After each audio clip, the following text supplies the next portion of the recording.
Assalamu alaikum students. Today we are going to start George Orwell's essay, Politics and the English Language. Before that, we did George Orwell's another essay, and its name was The Hanging.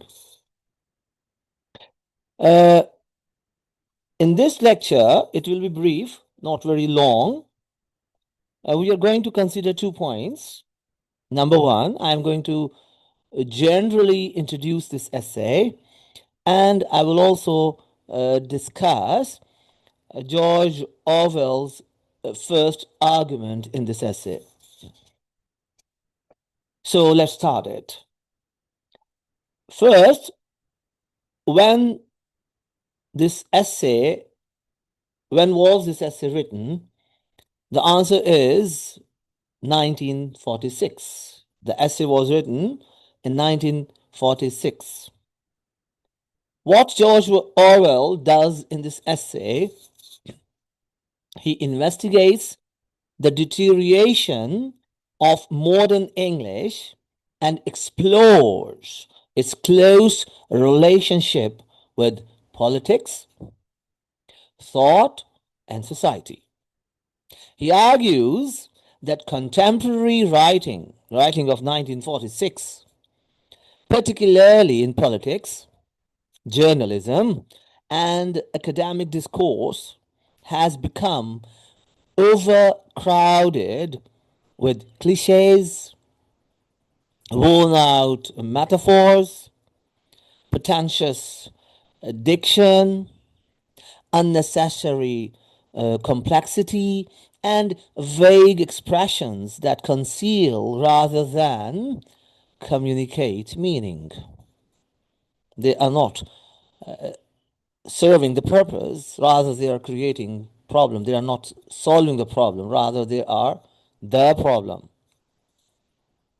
For Orwell, language is not merely a passive instrument used to express ideas.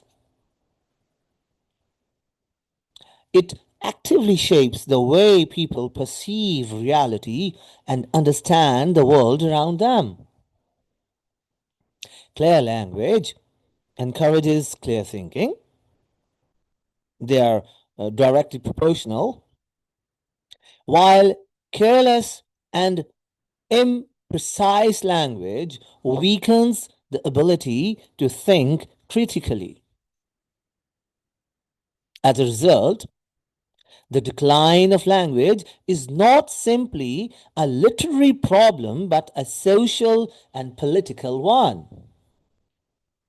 The essay serves both as a critique of poor writing and as a warning about political manipulation.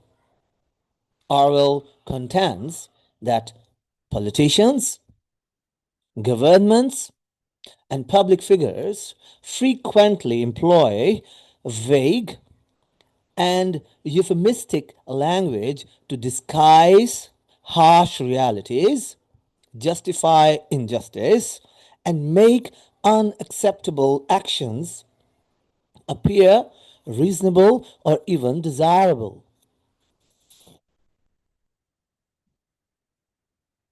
Through distorted language, truth can be hidden and public opinion can be controlled. How interesting it is.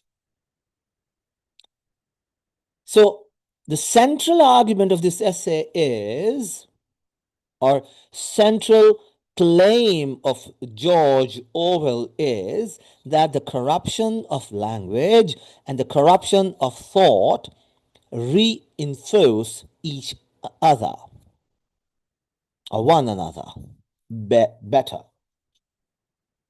When people stop thinking carefully, their language becomes careless and mechanical. When language becomes careless and mechanical, it further weakens their ability to think clearly.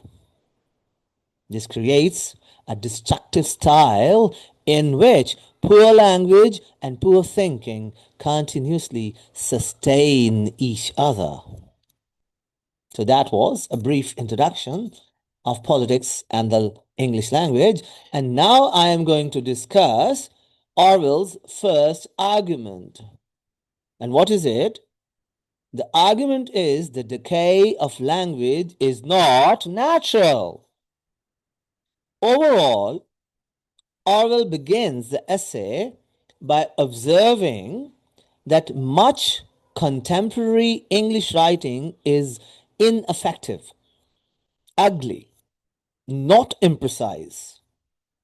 Many critics of his time believed that this decline was inevitable because languages naturally evolve and change over time. According to his view, or according to this general view, there is little that individuals can do to prevent linguistic deterioration. Orwell firmly rejects this explanation. He does not agree. He argues that the problem is not the natural evolution of language, but the result of bad writing habits. Writers often rely on ready-made phrases, stock expressions, and fashionable cliches instead of carefully selecting words that accurately express their ideas or explain their ideas. Rather than thinking first and then finding suitable language, many writers simply reproduce familiar phrases that require little mental effort. Do you do the same? This is the question. Let's see the answer. So, consequently, language becomes automatic and lifeless, colorless. Writers begin to imitate existing patterns instead of creating fresh and precise expressions. This habit weakens both communication and thought because people no longer examine their ideas critically. They don't criticize themselves. So, key point here is that the relationship between language and there is a relationship between language and thought.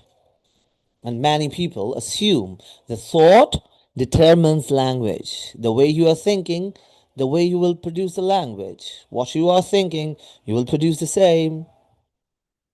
It's just like input-output concept. Orwell accepts this relationship but extends it further by arguing that the influence works in both directions.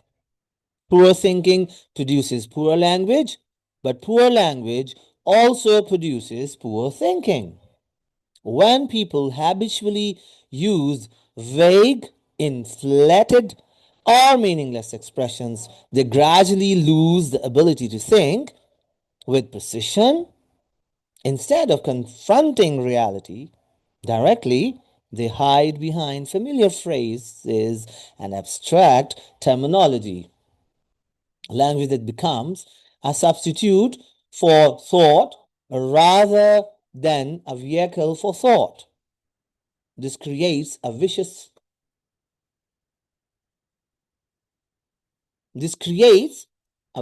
circle, a vicious cycle. Number one, careless thinking leads to careless language. Number two, careless language encourages even more careless thinking. And number three, the cycle continues, causing both language and thought to deteriorate further. For Orwell, breaking the cycle requires conscious effort. Writers must reject cliches, choose precise words, and think carefully about what they intend to communicate. Let me give a critical analysis to this part of the essay. If you see Orwell's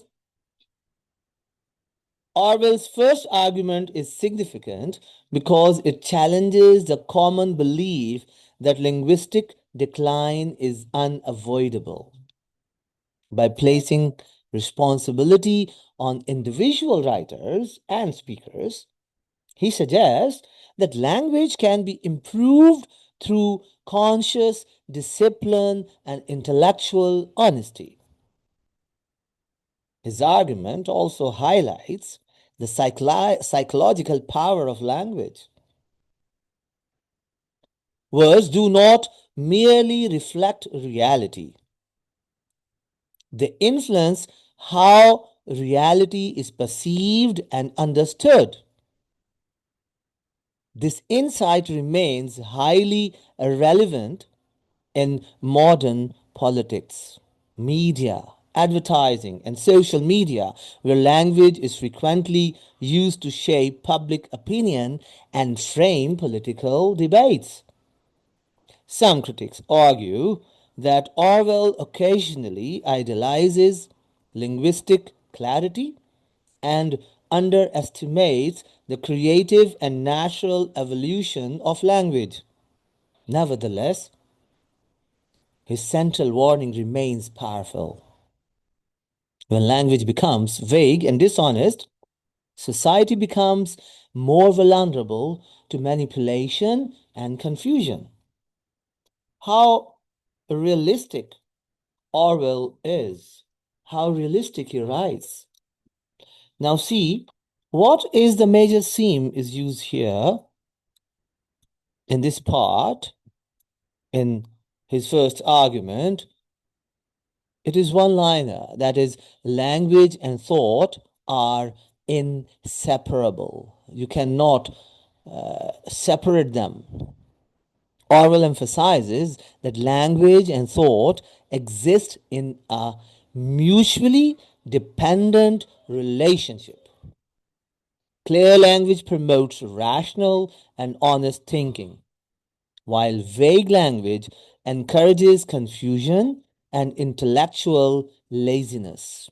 Therefore, improving language is not merely a matter of style, it is essential for preserving truth, reason, and democratic freedom. So we can say that the quality of language directly affects the quality of thought. Therefore, clear and precise language is necessary for clear and honest thinking. We will finish here, and I hope you have understood it. If you still have certain questions in your mind, you can ask me, you can inbox me, right? Thank you for watching.